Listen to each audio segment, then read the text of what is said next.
They just saw a decapitated, burned body on the side of the road. He had gone and tried to get him a couple of prostitutes. One of them was a dwarf. I think if I would put any more pressure on that trigger, yeah, we would have shot her. I could feel the presence of death.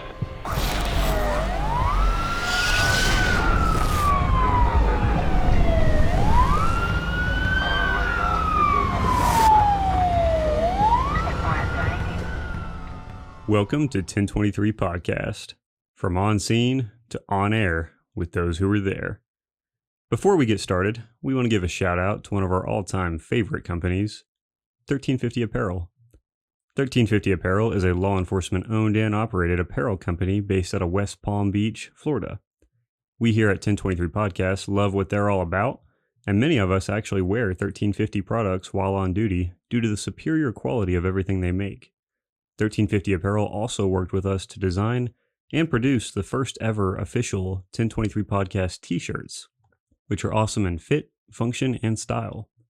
So if you're a true patriot and you want to support a great organization with a great mission full of great people, go check out 1350 Apparel and get yourself and your loved ones some awesome gear. Lastly, the views and opinions of the individuals featured on 1023 Podcast do not necessarily reflect those of their employers or their profession. Viewer discretion is advised. This is 1023 Podcast, episode 10-0, with Brandon Jones and myself, Hunter Fithen. Also featuring, behind the scenes, my lovely and talented wife, Ashley Fithen. Good evening, Jones. Good evening, Fithen. Good evening, Ashley. Good evening, gentlemen. Good evening. So formal. I know, right? Well, I couldn't really decide how I wanted to open it up, so I just decided to be really professional about it. Anyway, tonight we're just here to talk about cop stuff. We're going to talk about why Jones and I here got into law enforcement, and we're going to talk about some of the craziest stuff that we've seen on the job and some of the craziest things that we've done. Jones, why did you get involved in law enforcement? Well, I needed a job that was not boring. I come from a farming background, farming and ranching, and I thought that's through high school, I basically kind of screwed off and thought I'm going to be a farmer. Like I just, kind of coasted through and thought that was going to be my path. And we ended up leasing our land out, and I had to find something else to do in a hurry because I needed a job. And I ended up working for a road and bridge department, and then it ended up working for the state and the highway department. And I was basically on the back of an asphalt truck, and we were spreading asphalt, and I'm in my early to mid 20s and thought this isn't the career. Not there's anything wrong with that career, but it's the career path for me. And I'm like, I got to figure out something else to do that I can get more fulfillment out of. I guess it sounds kind of corny, but I wouldn't get it from the asphalt truck. Yeah, that makes sense. I think, not every job is for everybody, but yeah. So you're in like your mid 20s when you get in. Yeah, I went to the academy, graduated the academy when I was 26, so that would have probably been when I was about 25. Okay. And it was actually in 2001 because I started going to taking some college classes, and because I remember it was. I just remember going to college when 9/11 happened and just going to one of my criminal justice classes that night. I went to it, and then we were only there 15, 20 minutes, and they ended up just canceling it because that's all we talked about, and then we just went back home to watch everything unfold on TV. Yeah, that's crazy. Huh. I was in, not to make you sound dated, Jones, but I was in first grade. Well, at least you weren't in diapers. Yeah, that's true. Let's move right along. It's funny though, I also went to the police academy when I was 25, I think. Because I'd gone to college right after high school, and then applied to be a cop at a few different agencies a couple different times and got turned down. Just told me, I was either too young or didn't have enough life experience, which is probably true. But I got in the academy about, I think I was 24, 25. So I guess we started around the same age. When you started, did you start with, I know you're currently employed by, did you start there? Yeah, I started with the department that I'm with now. Okay. How long have you been at the SO? It's 19. It was 19 years in November, so I'm coming up. Okay. I'm working on my 20 now. Yeah. So I know whenever you're in law enforcement, one of the perks of being in this field is you can retire and pull your full retirement at 20 years. Are you looking to do that? Or are you staying? No, actually here I don't think we can. I mean, I think that can we not? No, my first I'm 46. My first option is at 47, but it's not a very good option. Oh. I'm not. I would. So I need to wait another. You wait another 5 years, it increases, and you wait another 10, and it really increases. So okay. Yeah, that's basically how it works. I think up in the Northeast, maybe they have these pensions at 20, but it's not worth a damn here. And that's not just at this particular department. I think that generally in this region is how it works. Well, so I'm glad I know that now. I'll change my plans. Yeah, well now you're gonna. Yeah, I thought I only had like 16 years to go, but I guess we'll just keep trucking. So. Yeah, unless something changes, but yeah. Yeah. Well, when you started. So there's been changes, and there always will be changes that happen in the field, but when you started, what was it like being a cop? Well, the department was a whole lot different, which, we worked for the same department. Yes, yeah. But it was the reason I went with the department I went to was because it was an easy transition, and I hate to say it because we don't get along for the money, but it paid more. And it was actually the road and bridge that I was working for was, it was the same county that I ended up working for that sheriff department. So okay. It was an easy transition and helped my retirement transition. So actually I have more than 20 because I've got that road and bridge time. I think about that. 22 years and some change. But nice. It was just an easier transition. And I when I went to work there, honestly, it was a pretty low-key department. A lot of older dudes that honestly sat around and didn't do much. The call volume was a lot lower than what it is now. Our call volume is probably 200-300% higher than it was back then, 20 years ago, or nearly 20 years ago. And it was just not a progressive department, kind of where people went to retire, and I was the youngest guy there. Just getting started. And I stuck it out. I wasn't that happy at the beginning, and I had some other job offers at smaller departments, but they were more high speed.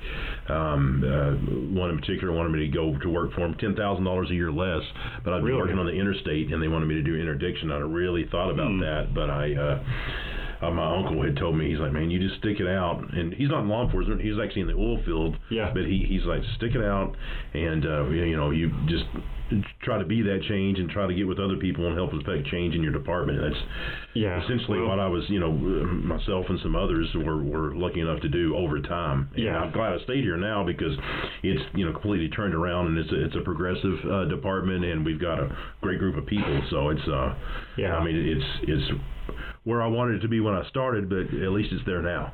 Yeah, well, no, I can definitely attest to that, being there now. Now, I haven't been a cop for near as long, but our agency now, we're pretty dang busy, and we get a lot of good work done. But yeah, we do have a really good crew, and it's crazy to think of kind of where the agency started and kind of where it is now. And I'm gonna say, I think that helped me. I think it being old school, and there's these old dudes that didn't want to do anything, sitting around at a freaking coffee shop or whatever, and I'm just itching to do something, and they're sitting around eating chips and hot sauce. I'm like, what are we doing? Because that's literally what some of these guys were doing that I was when I was in training. But I think that helped me appreciate things more as we got them and got to do them. I think I appreciated more because that's not what I had to begin with. Well, the proposition or the idea of being in that environment and then having the opportunity to go and do something like highway interdiction, but it comes with this big pay cut, that's actually very interesting, because I could see the urge to want to do that, just to be like, I'm going to go do my own thing and do this, but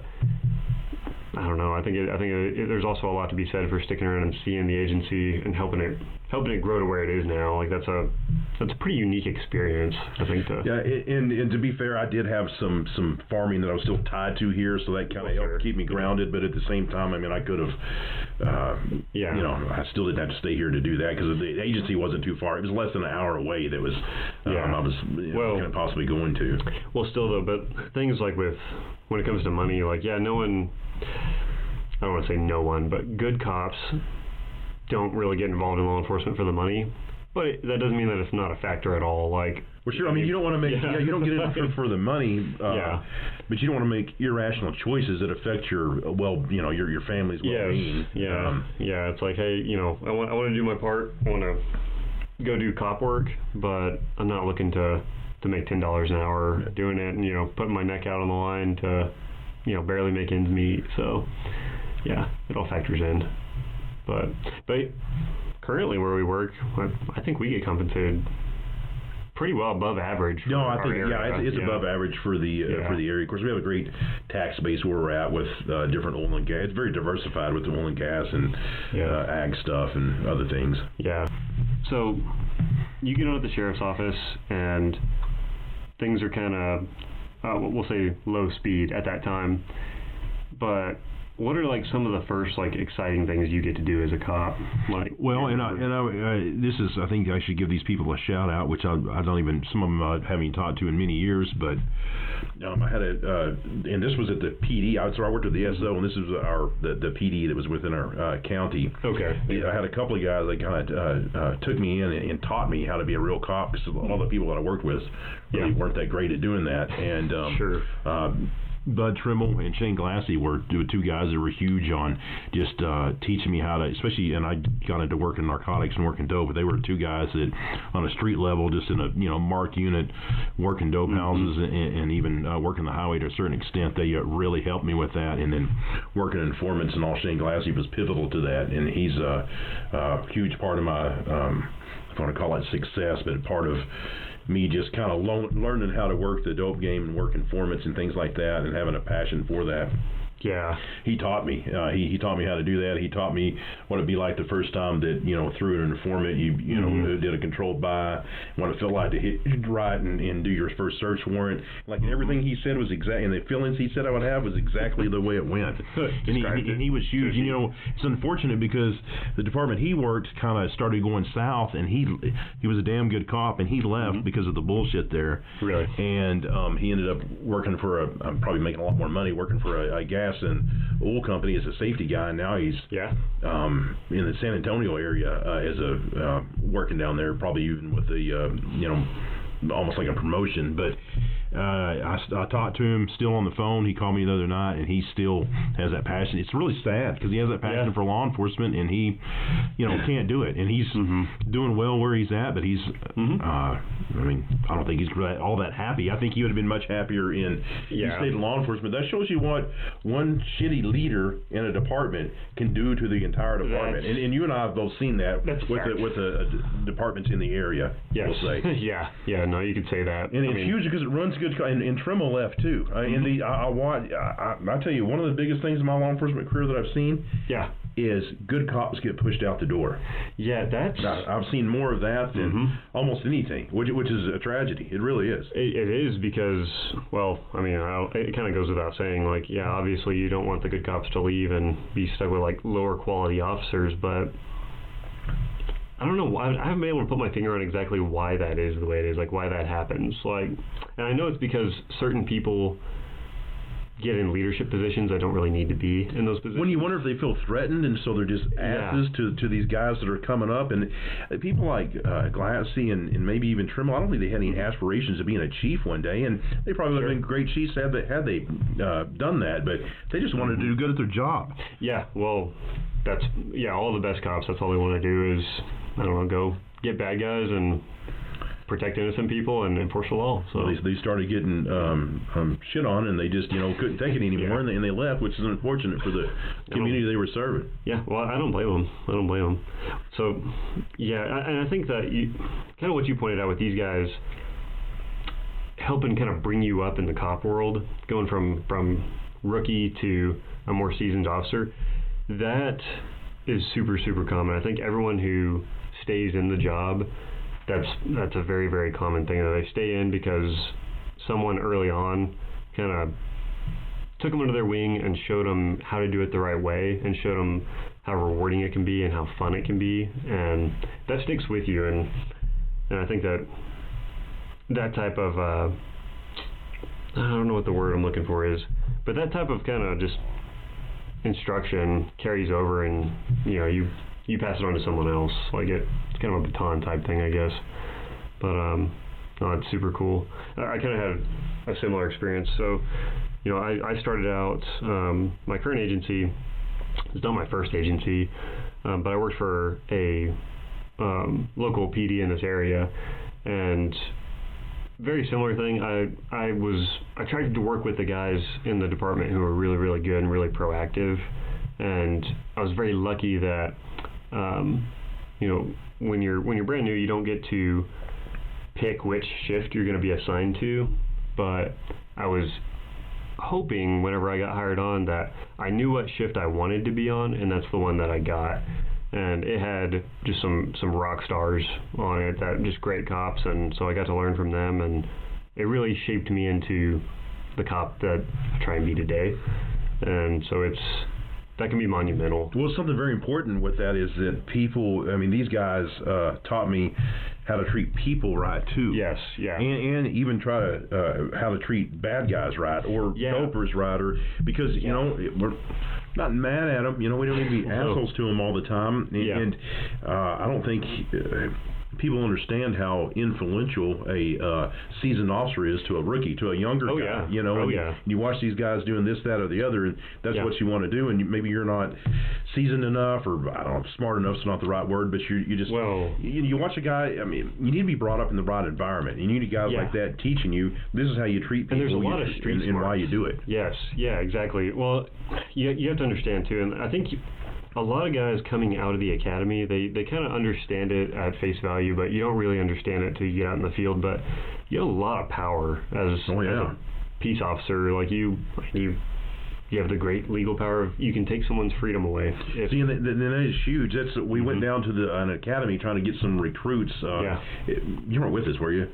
No, not recently. So that's what I told them. I said, people don't realize, they think about, well, hey, you have this gun and this police car and all this stuff, and that's super powerful tools. But the biggest power that a cop has is that this is America, and we have the power to take people's freedom away. And treat that very seriously and with respect. And that's what I told those kids in that academy, because I'm like, I don't care where you go, but you need to respect that. Because it's a huge thing to have. And you need to respect it and appreciate it and not abuse it.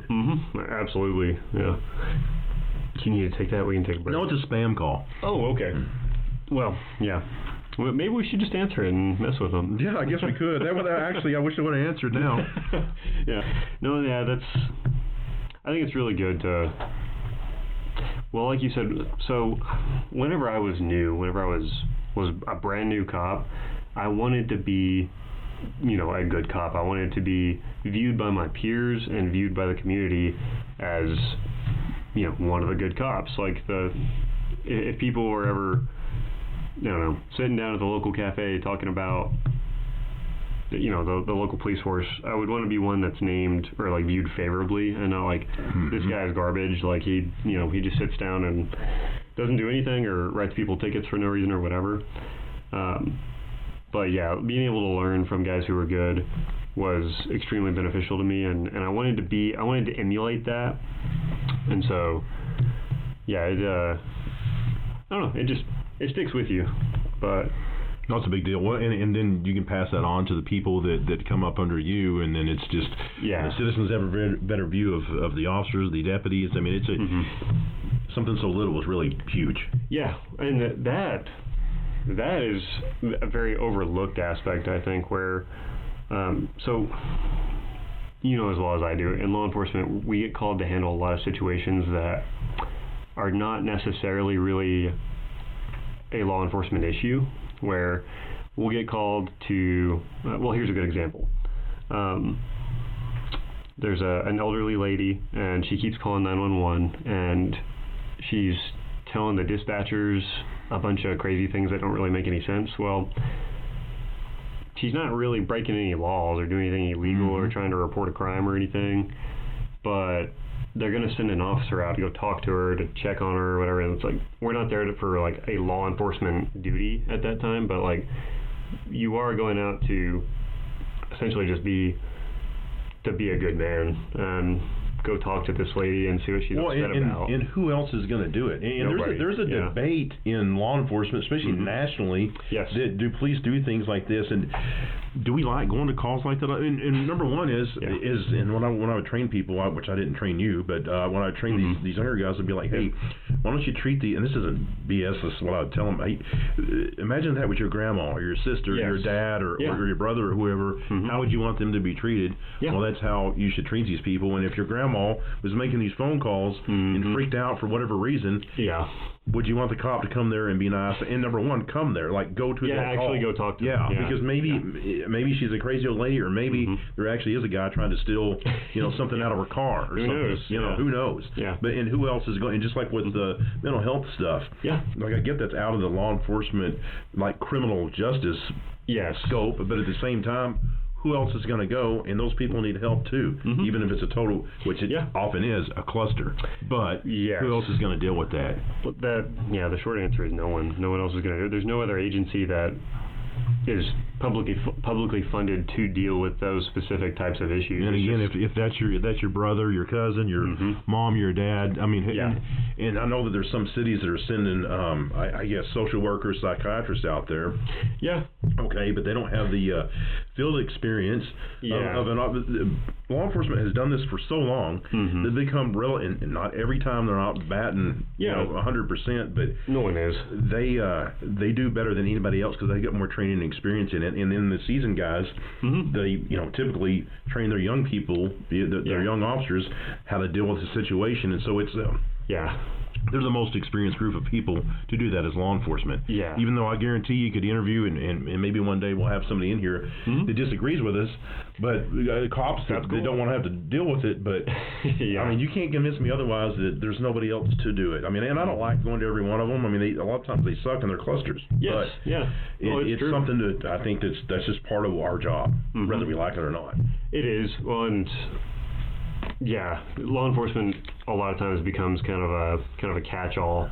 We used to joke about it at whenever I had first started, and we joked that law enforcement was we call it society's garbage disposal, because it's like all the nasty, unpleasant problems that society does not want to address or does not really want to deal with or dedicate funds to.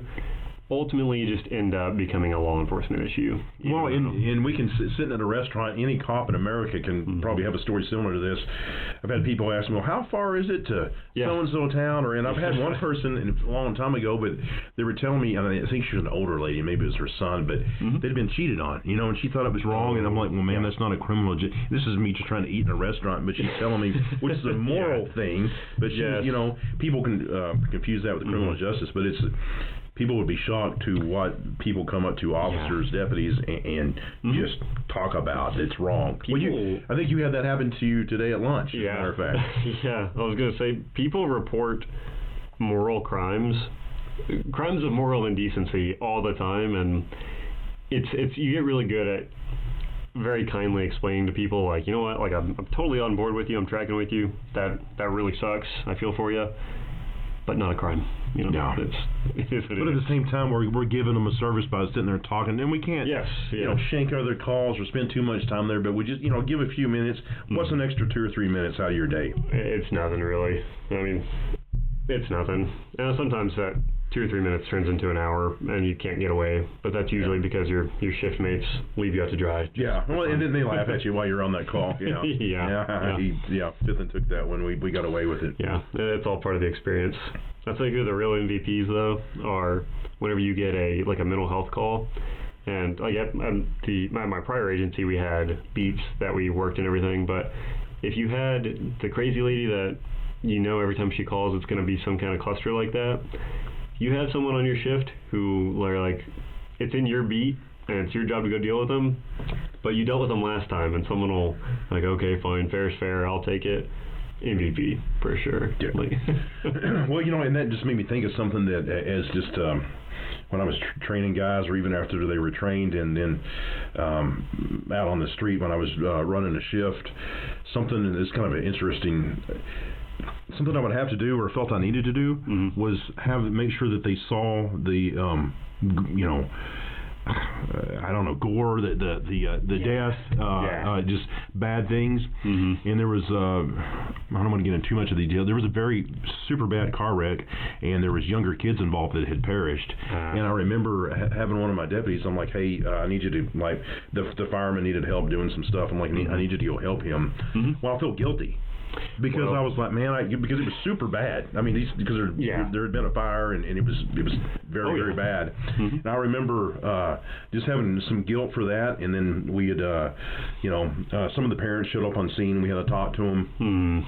And I literally, after that call, and I was out there for hours. And after that call, I went to, I was out there for hours on that accident and several hours and talked to parents and had to give notifications of the ones that were on scene and all that stuff. Yeah. My next call was literally a lady that was pissed off because there was somebody's dog was in her front yard. And I remember her talking to me and she was upset about it. And I'm like, woman, in my mind, yes, yeah, you have no clue what these several different families have just gone through. Yeah. And we were still awaiting one to come into our lobby because we had to do notification there. Yeah. And that was a strange set of emotions. I don't think I've ever even talked about that with anybody before, but it was. I had some guilt because of sending which I don't know if guilt. I had to do. It's my job. I had to see these guys to make sure they can handle the job, right? Well, yeah, even though they're out of FTO. But then the stuff with the parents and the gore, the scene and everything, and just a total tragic day with that accident. It's terrible.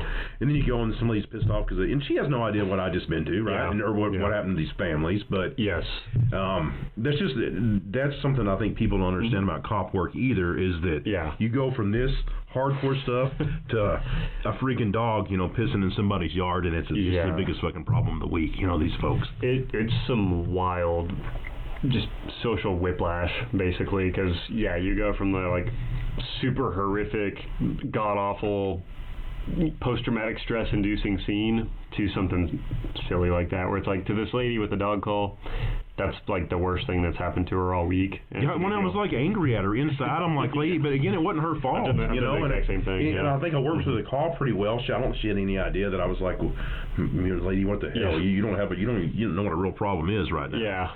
Yeah. But that is there's the swings of law enforcement. I mean, I think it's a great depiction of how your shift can go. Yeah. Oh yeah. Yeah. And you never know what you're gonna get. That's part of what makes the job interesting. But well, speaking of that, one of the things that we want to talk about tonight is, it's hard to say what the most intense or like the craziest call you've ever been on is, but what's one of them for you? And that's how you think. And here's another thing with 19 or so years in the business, if you will, you think something happens, and I wish I would have wrote everything down from the day that I started, because I'd had probably one hell of a book. Oh yeah. But you think, hey, something happens, you think, hey, this was crazy as hell, it's funny, it's tragic, it's all this, and you think you'll remember it. But then 3, 4, 5 years go down the road, and hell, you forgot about it because you had all these other things that happened between that time, and then things get jumbled together, and you, a normal person, they would remember that one thing for the rest of their life, and hell, I have a hard time, searching back that far. But there's a few things that have stuck out and have been, weird and kind of funny, but. We worked we had a 911 call in a rural part of the county, a ranch house, where a guy had said he had been kidnapped, and so we get out there, and actually I wasn't out. I came into this because I was on day shift, so I came into the kind of the tail end cleanup portion of it. But the night guys go out there, and this guy had, and he was forthcoming about it. I mean, he told what had happened, but he had. In a neighboring city, he had gone and tried to get him a couple of prostitutes, and one of them, I don't know why this makes it more maybe an entertaining part of the story, but one of them was a dwarf, and the other one is, I guess, not a dwarf, a normal-sized lady. Okay, But he had tried to hire them for their services, and he got hit in the head, back of the head with a baseball bat and knocked out. Oh. And they rolled him, took him for his money. I guess the pimp, but they threw him in the back of the trunk of a car.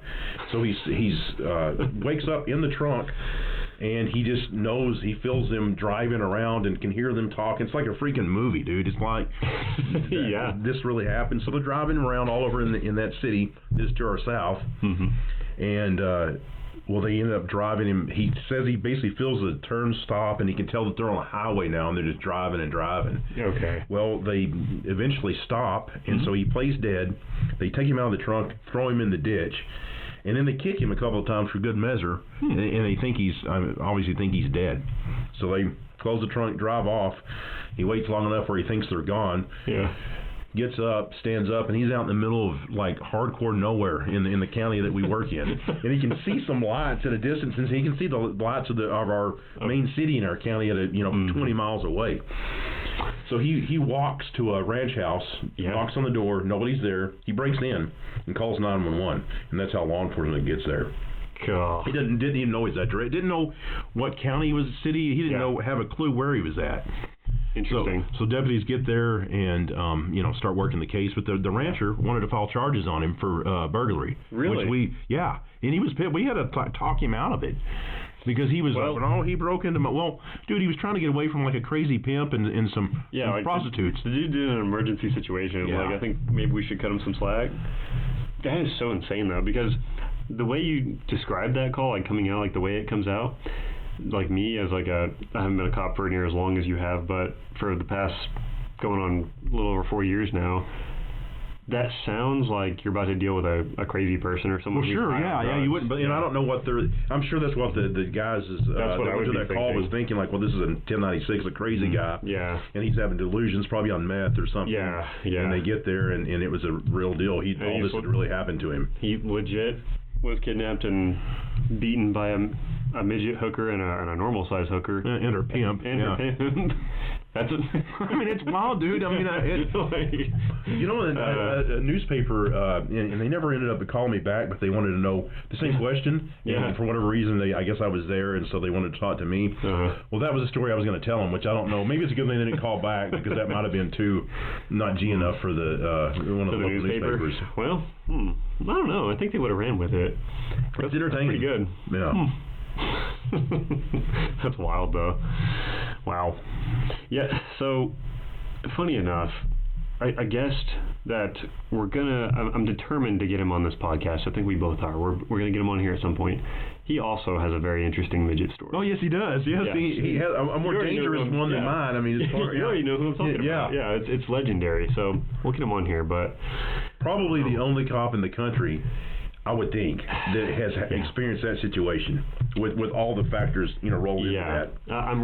What I'm curious to do is to get him on here, have him talk about that, and if there is another cop in the country who has ever been in that situation, I would love to know, because they've got to be like... Well, we can have him on. We can have that person on our show too. If we'll call him up and be like, hey, come tell us this. He's a unicorn.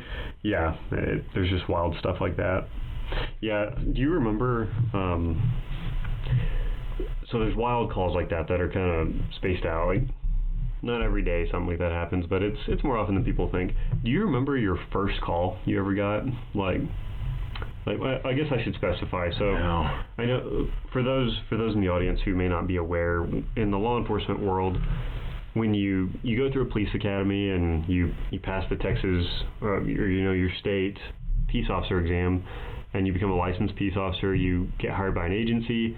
You pretty much always go through a field training program, which is more or less, would you say, kind of like an apprenticeship almost? Yeah, I mean, it's on-the-job training. I mean, it's really, the FTO phase is probably more important than the academy. I mean, the academy is important so you understand the laws and know that you can do some book work and things. But as far as the real meat and potatoes of police work, that FTO is where it's really at.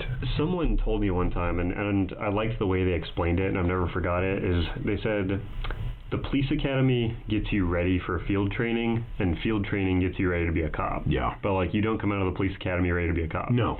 So and years ago people didn't have the FTO. They just threw them a set of keys and said, "Go get them, cowboy." Hey, you're a cop now. Go get the bad guys. Yeah. Which is, amazing to me. And now, It is, yeah. But But I guess, like, to clarify my question, do you remember the first call you got when you were out of field training, like when you were on your own and they said, Deputy Jones, go forth and get bad guys? I don't know if I can remember the first call for sure. I can remember, there was a couple of notable ones at the beginning when I was didn't know what the hell I was doing, kind of, Yeah, and I remember. And this speaks to the agency that I worked for, shortcomings at the time. But there was a death notification, and we get these teletypes from dispatch. Especially back then, they'd print them off. We didn't have computers in the car back then or anything. Yeah. And so I get this death notification, and I had a guy that was seasoned, but he's like, "Well, yeah, you need to go handle that." And I'm like, "Well, I don't even know what to do, or I didn't know how to." I've never done that at that point. Yeah. And I knew them, so I go to the door, and I ended up that I knew them from the community, not well, but I knew who they were. Yeah. Well, that adds a new layer. I had the teletype with me, and I gave it to him, which was probably wrong. Well, it wasn't like a 20. It wasn't like a driver's license or a criminal history. It was just a teletype saying this had happened because this person had been killed in a car wreck.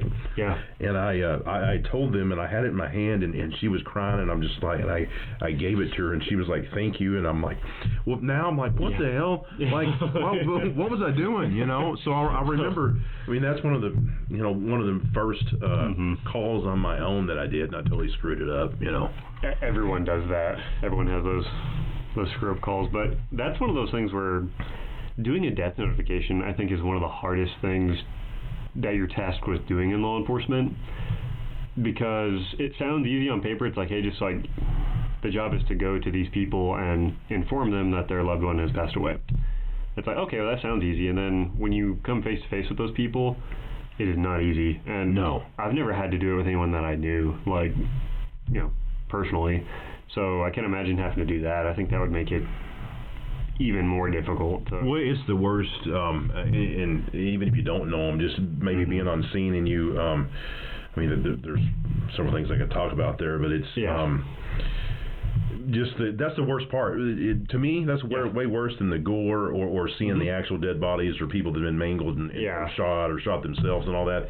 It's the families and the family screams and they holding on to you, shaking you, and they fall to the ground. And I'm sure you've seen all that. I mean, and that is the stuff that sets with you, and then you just you feel for those people, and it even if you don't know them.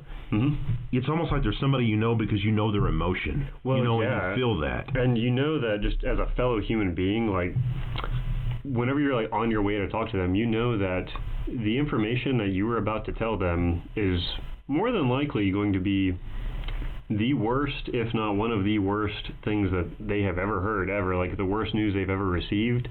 And it is it's gonna cause them extreme pain and suffering, and knowing that you have to be the one to deliver that pain and suffering essentially is rough. And you're right, because you can come from like, there's a bad car wreck and you've got a dude who's like straight up decapitated in the front seat or whatever, and you show up to the wreck and you walk up and like you can like look down this guy's throat, like into his guts, and it's like, well, that's gross. What's way worse than that though is going to tell his wife that he's not here anymore. Yeah, you've seen that. It's I mean, that's a horrible thing to have to experience. But I mean, that's part of our job, and what we're supposed to do, and do the best we can at delivering that type of information. But no, it's something else. I can talk about the first bodies I saw if you want me to do that. I mean, Let's talk about car, because it was in that same time period, maybe within the same few days of that death notification that I did. But I got a call of a possible body in the roadway, and it was way out in the east part of near where that wreck where you're at today, in that area. Really? And they asked me, do you want ambulance and stuff en route? Which they should have asked a senior. Well, then the senior, again, the department wasn't that squared away at the time. Sure. The senior deputy didn't say much about it. Other folks didn't, and I'm like, because it was my call. Well, they were lazy, so they're just like, well, look, Jones handled it. Yeah. And I remember debating. I remember thinking as I'm driving, I'm like, yeah, you better just go ahead and let them. So I went ahead and had all the resources going around like it was a wreck. But we didn't know, because a lot of times you get calls of bodies on the roadway, and it's something totally different, which is another story you can probably tell. We'll talk about that next. It'd be good. But so I went there, and it was wrecked. Two teenagers had wrecked out. And it was the first time I'd ever, other than at a funeral, seen a dead body. And she was further away from the vehicle than the other person. And I walked up near her, and you probably understand this, and other cops out there will too, or firefighters, anybody that's in the business. I could feel the presence of death. Yeah. And I've never felt that before, but I felt it, and I knew, without even knowing what dead people were like, I knew she was dead, and I felt it. Yeah. And I walked down, because it was kind of a little slope to the guy, and he was still alive, but he was doing that, the noises that people do, and he was looking dead at me, and that was the last thing he saw, because he died right there in front of me. Really? So that was a hardcore for your first death, dude. That was, and they were young. I mean, they were teenagers, and to see both of those things, that was huge. It was, because that's like for your first one, that's a hell of a cherry popper. You know what I mean? It really is. But it's just like anything else, man. It just sharpens you for your career. I mean, it does.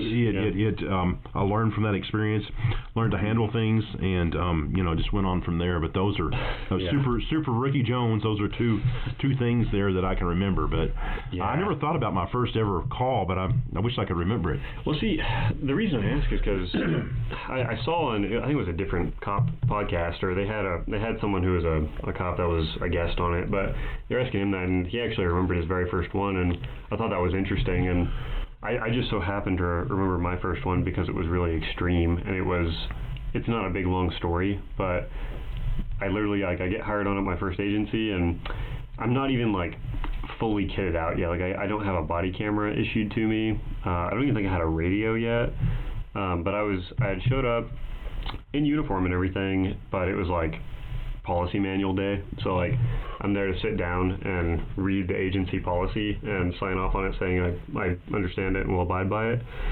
But we take a break at lunch or whatever, and they tell me, hey, just go ride with this officer, and they're just going to kind of show you around town, because I wasn't from the town that I was working in. So okay, and get in this old Crown Vic, and no more than 5 minutes later, we get called to a laundromat because there's a female with a gun there who's threatening to kill people. Oh, yeah. And so go to that, and that was my first ever call. We get out of the car, and our suspect had actually, as we rolled up, she saw the cop cars coming. She walked out of the laundromat, still had the pistol in her hand, but she had it down below her waist, she had it down by her thigh, and she wasn't actively pointing it at anyone. But get out there, and first thing I ever did was drew a gun on someone, and had the old Glock 17, and Glocks have that real mushy Glock trigger, so it was adrenaline pumping and scary and everything, and so I went ahead and got my sight picture on her and squeezed the slack out of that trigger and was waiting for her to make some kind of jumpy move, and we were yelling at her to drop the gun and all that. She wasn't doing it. Well, she walks over, and I kind of, I'm tracking with her and following her, and she walks over to this truck, and I made up my mind in my head. I said, if she brings that gun up at all, and if she doesn't just drop it, she brings it up, I'm pulling this trigger. It's happening. But she walks over to this truck, never points it, never brings it up. She opens the truck door and goes, whoop, and just tosses it under her waist into the seat of the truck and gives herself up. But she was literally I don't know, so close to being shot. I think if I would have put any more pressure on that trigger, we would have shot her. And there was 4 cops there that ended up getting on scene that had guns on her, and I think any one of us could have fired those shots and could have taken her down. It would have been a justified shoot, but no one did. None of us wanted to kill her. Well, and that's, I think people don't realize how many times something like that happens, and how close cops are to shooting somebody, and then they don't, because they're just, they're measured. And sometimes that works out poorly for the cop, because they get killed because they waited too long. Yeah. And in a situation like yours, it's great that you guys didn't do that, and this woman lived. And how did that make you feel? So you're brand new, your first call, and it's something super hardcore like that. So I didn't know any better. Well, this shit happens every day, man. Yeah, I was because I knew okay, the possibility of something like that happening, to have to respond to that as a cop, is a real possibility. Well, it happened day one at lunchtime, and I was like, okay, I guess that's what the job is. I guess that's what we do, which it is what we do. But I thought that was going to be a lot more frequent than it was. Thankfully, we don't do that every day. We don't have people. We found out later, actually. Interesting side note. This lady had a very, very bad problem, still does have a very bad problem with meth. but she had actually gone there that day because she had been fired from the laundromat. She used to work there. She'd been fired recently, and she was actually there to kill her boss. And she went in with a gun and was looking for him, couldn't find him, was asking the other employees where he was, and they were like, he's not here. Well, she's got meth brain, and she gets real agitated, and she ends up pulling the gun out and threatening people, saying, you're lying to me, like, I know he's here, tell him to come out. Well, this dude, lucky for him, he legit was not there that day. Like, he just... Yeah, or he would have been... Yeah. Well, hey, she might not have gone down as easily had she killed someone, Yeah. then she would have had nothing to lose. Well, and we actually lucked out, too, because on the way there, the little hamster wheel in my head is going 1,000 miles an hour, but I'm kind of wondering, like, okay, so someone has a gun in this laundromat, and I'm thinking there's hostages in there and everything, which there would have been if she was still in there and took hostages, but no, she just walked out, and she was pacing back and forth with the gun for a while, and then went over to the truck and threw it, but yeah, that could have gone a lot differently. But no, out of 4 cops who could have made a justified shoot that day, no one pulled the trigger. Just, everyone was giving her every last chance that we could possibly give her to just stop it. Did it change your outlook on? Did it make you want to be a cop more, want to be a cop less, or think, what the hell kind of screwed up city am I working in? I loved it. Yeah. Like, it was weird. It was terrifying at the time, and that was my first extremely big adrenaline dump. Yeah, it feels and good. So it felt awesome at the time, and then later I found out something interesting about myself that day, and that's whenever I would get into, it doesn't happen so much anymore. I think my body is used to it now, but whenever I would get in real adrenaline pumping situations like that, I'm steady as a rock during the situation. We're totally good to go. And then way later, after the situation has been dealt with and the adrenaline starts to wear off, my hands would get real shaky, just with the, I don't know what to call it, but my hands and my feet too, would almost tremble, almost just from the adrenaline wearing off. You've been in some pursuits, right? Mm-hmm. Have you? Yeah. I'm sure you probably reviewed some of your video, haven't you? Yeah. Do you notice? I noticed myself doing this, and my beat buddies when I was working the street. Yeah. And then I want to watch a lot of YouTube and other police type videos just from my own training and stuff. Yeah, but me too. Almost in every police chase video you watch, when the chase starts, the officer, the deputy, has a little cough or a little clear throat. Yeah. Have you noticed that? Yeah. I don't know if you've done that yourself. I haven't paid attention to videos I've watched of yours, but or maybe I noticed it and didn't think about it. But I've done that, and then I've even had that embarrassing moment where my voice cracks because all of a sudden stuff goes from normal everyday average, and then it's amped up to 1,000, and get on the radio and my voice cracks or something on the radio, and it's real embarrassing, but I don't notice it. We work with a guy who he changes accents if he gets excited. You know what I'm? Oh gosh, yeah. So I know cops get hate on all the time and made fun of for being racist, but be that as it may, I know who you're talking about, and I give him a bunch of hell because he's Asian, and so he reverts to a stereotypical Asian accent when he's real amped up.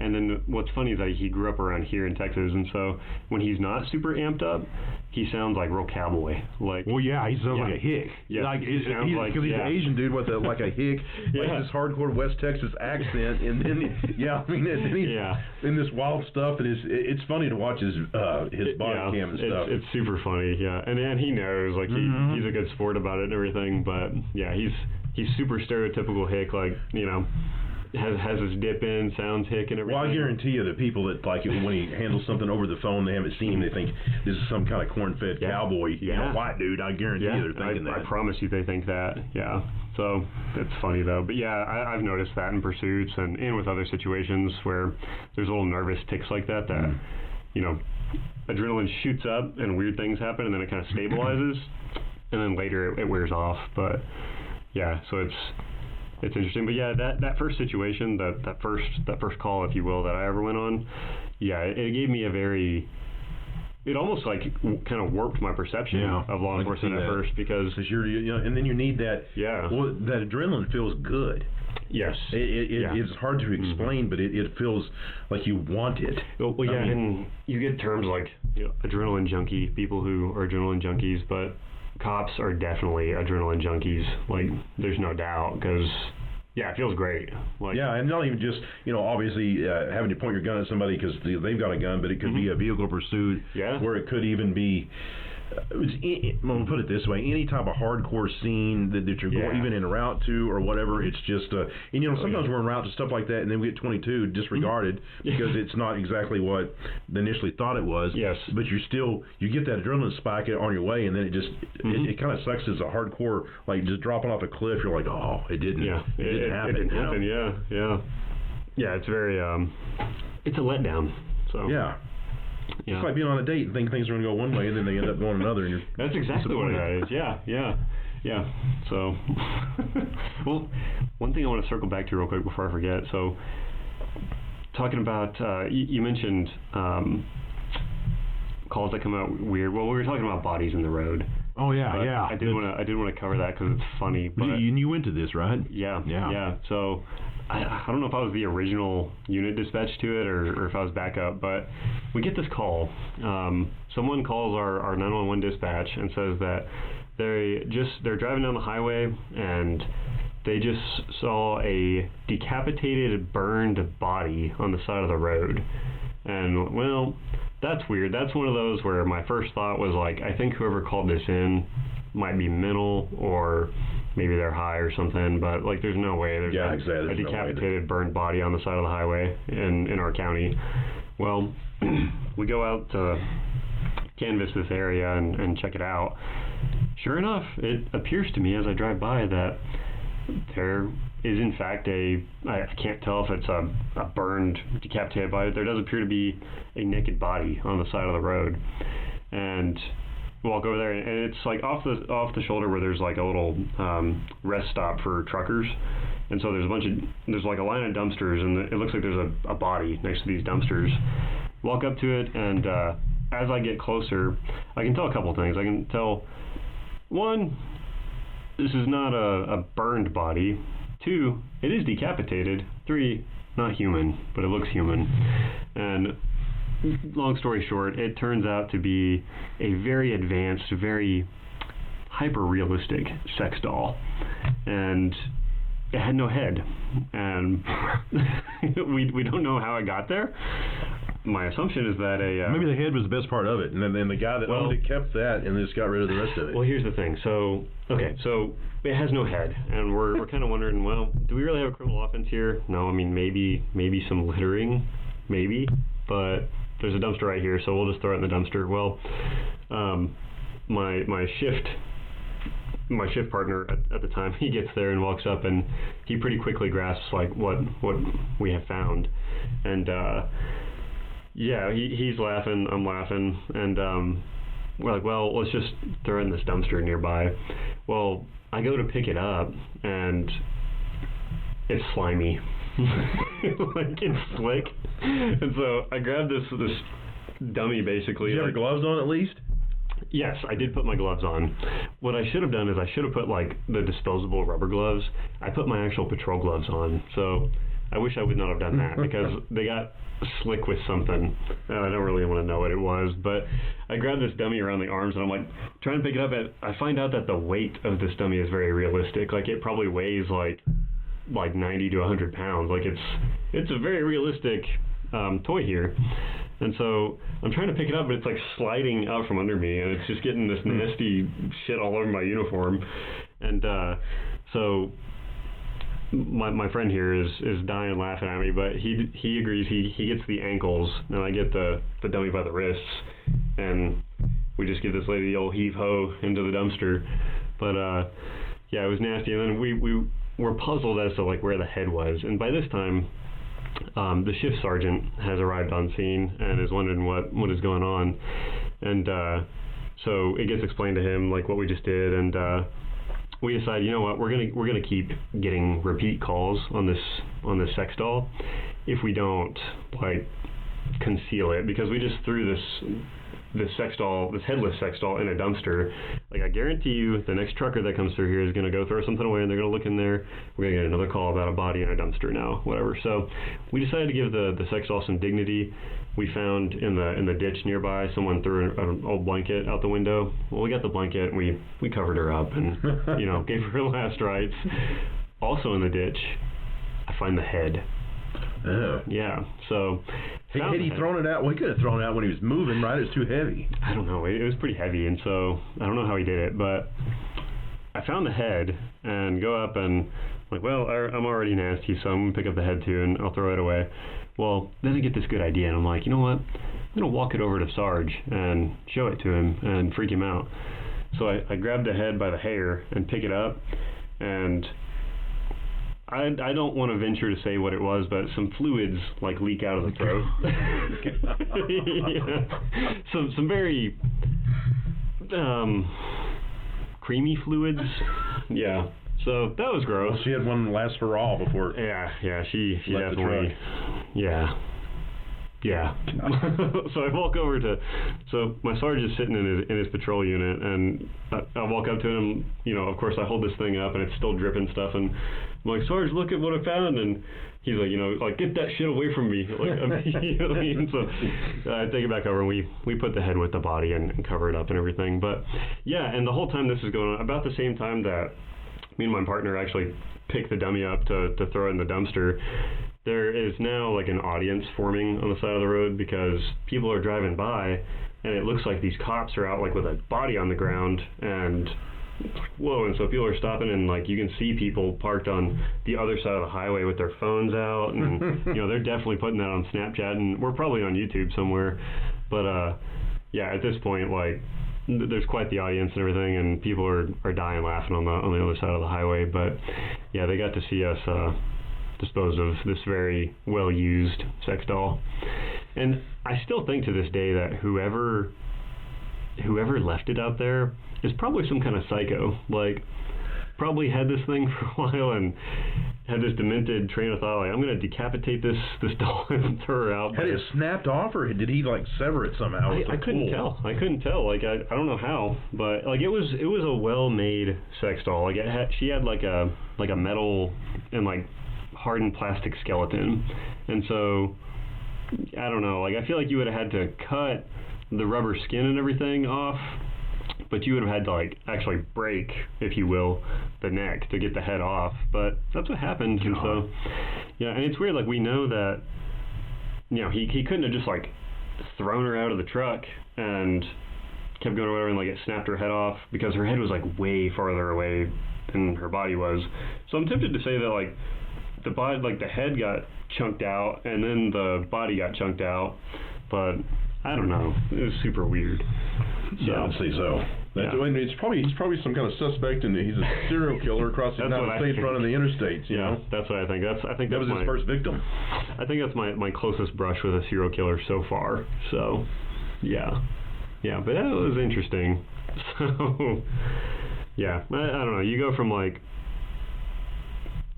bad car accident, having a death notification, to you can go to a domestic scene, a fight, whatever. You can go to picking up a sex doll on the side of the road. Yeah. You can go to dealing with a crazy old lady. Like, it's a wild job. Well, it's the diversity, yeah. And that makes it doesn't get old. I mean, I still like it. I mean, there's BS to the job, and there always has been, but always will be. It's the you don't know what. Even me, that I'm in the office more now, still I don't know exactly what I'm getting into every day. And then when I go help the street or something bigger happens, I get to go out and help.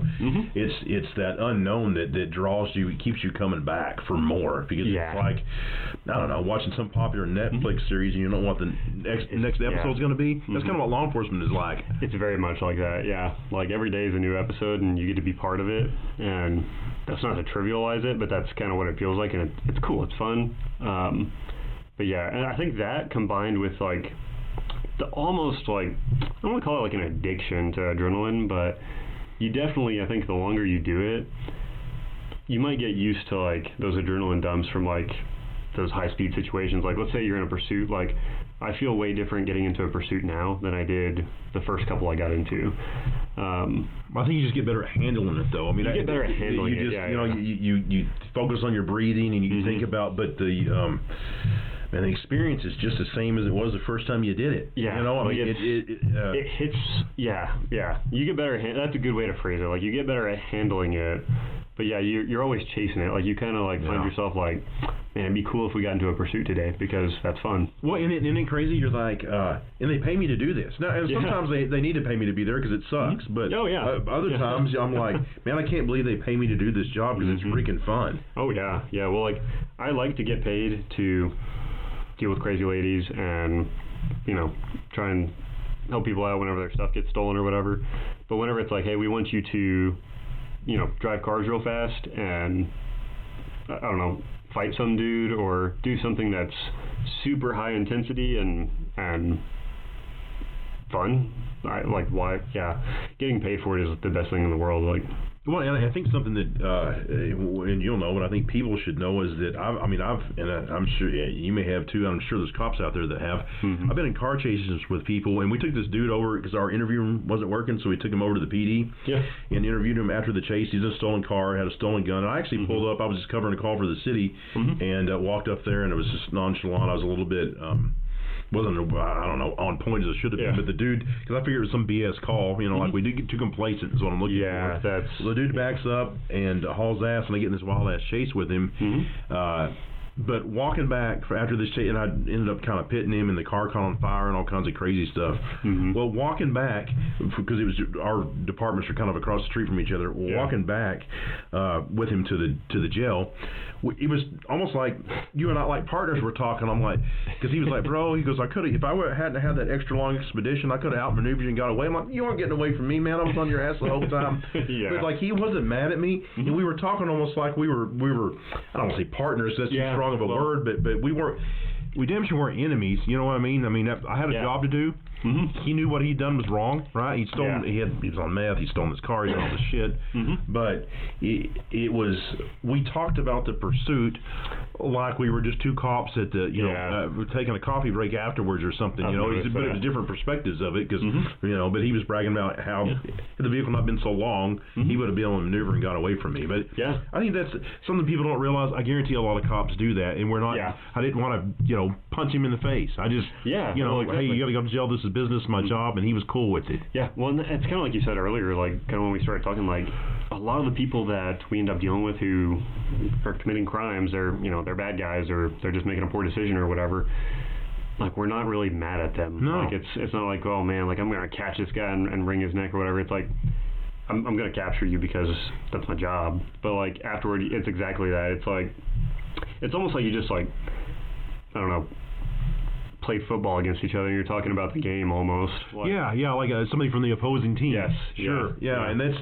And I would say that's even these crooks that we deal with all the time, or even crooks that are coming through on the highway. I'd say 80-90% of them have that attitude. I mean, there's a 10 to 20%, we'll call it 15% that just are like, fuck y'all, I hate you. But most of them realize they've done something wrong. They realize what it is, right? And they realize what your job is, and they're not mad at you for doing it. It's nothing personal. We both dealt with people that are pissed off and they hate us because we're doing our job. But most of them, even the criminal element, is not like that. Most of them are pretty cool after it's over with. Well, and like you will get those ones who, and we both dealt with them where, you can be super cool with them and, they run, they get caught, or you fight, they lose, whatever. And then you're super cool with them, but they're still like, oh, like I'm gonna find you and I'm gonna kill your family and I'm gonna do this. Okay, whatever, dude. Like, well, like you're just done. You just blow it off and go on. Like, it is what it is. But the vast majority of criminals, I guess I would say that we deal with, at least in our area, like a lot of them treat their crimes almost like a business. I mean, like. So that's a consequence. Well, they understand the fact that they can get in trouble. They understand that the risk, I guess I'd say, that they're going to potentially get arrested and stuff, and so they just know that is what it is. And most of them, vast majority of them, are cool. In the sense of. Well, like I've had people that like in my role now, like so I'm doing I'm in the detective role now, but I'll do like interviews and interrogations with people where.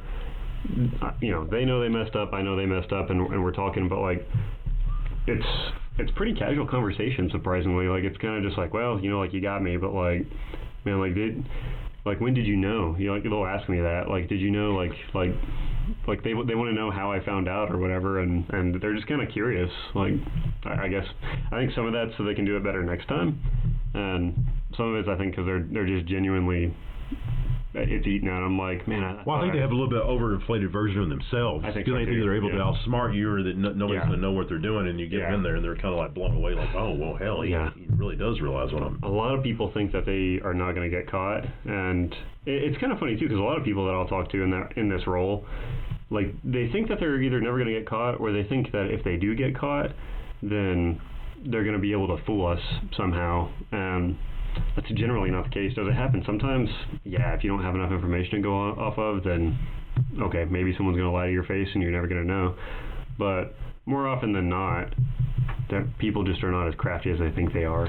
You know who is more kind of shitty to us? It's funny as the family members. I mean, you might have somebody's son that's totally like, hey, you busted me, I get it, and then Mama shows up on scene because he called her because he's a little baby. Yes. And he texts his mama. Well, she shows up and she's pissed at you, and the kids, I think kid, the adult, young adult, is like understands what happened, but then Mama's over there running her mouth. Yeah. Well, that happens a lot. Yeah, you'll have this like 27-year-old man who lives with Mom and she pays for his bills and he doesn't have a job, and there's nothing wrong with him, like he's not disabled or anything, but he just doesn't work. He chills at home and smokes weed all day. But yeah, you pull him over and that's the first thing he does is call Mom, and she comes out there pissed at you. Yeah, she's more pissed, not pissed at her son, and more pissed at you than her son is, who's the one that's actually in trouble. Listen, lady, like he's the one going 50 in a school zone. Like that probably goes into more of why the kid's such a shithead in the first place, is because his mama been coddling her whole life, his whole life, and you can definitely see what tree the apple falls from. So it's an interesting world, but dealing with the criminal element, I think, is not what a lot of people would expect it to be. No. Now sometimes it is like I said, you get those people who are very much like the bad guy you would see on a TV show, but most of them are not like that. Like, when people have such the wrong idea, misrepresentation of what we do. I remember there was some guy that I'd stopped and I'd work. I used to kind of work highway on the interdiction on the highway, and I had him in the passenger seat and was talking to him and stuff, and I could tell he just wasn't happy with what was going on, and I could tell he wasn't doing anything wrong, and I was just finishing up I was giving him a warning, and he said something, was kind of negative towards law enforcement or about how we did our job. Yeah. And I said, hey, you ever driven by any like houses that are under construction? And he was like, oh yeah. I'm like, so like when they're framing a house and stuff, you ever like see them framing one and kind of building it and seeing how it, he's like, well, yeah. I'm like, did you ever get out and go tell them like, hey, you're doing this wrong, or why are you doing that? He's like, well, no. I'm like, why not? He's like, well, I don't know anything about framing houses. I'm like, do you know anything about law enforcement or police work? And he was like, and he did that, like, and he wasn't, and that dude, and that was a real risk. And I'm not saying that's any new cops are out. I'm not saying that's a perfect way, like, thing to kind of conduct a traffic stop, but he was like. Yeah, and he's like, I get, like, point made, He wasn't mad at me, and that wasn't like too over the line for me or anything, but I'll never forget that. And in that story, and I don't know, it just popped into my head, just how Jones thinks. And I did that whole thing about framing a house, and it brought him around though, because he had no idea where I was going, and then it hit him with the like, oh, okay, this is where this little sawed off bald dude's going. Well, it's a good analogy. I mean, it does make sense. So yeah, no, that's good though, because. I mean, it makes a good point. Like, but a lot of people are like that. They think that they know because they watch something on YouTube, or even on the detective side, these detective shows. Everybody's beautiful and got plenty of sleep, and they don't have any stress. They bring somebody in an interview room and they just confess.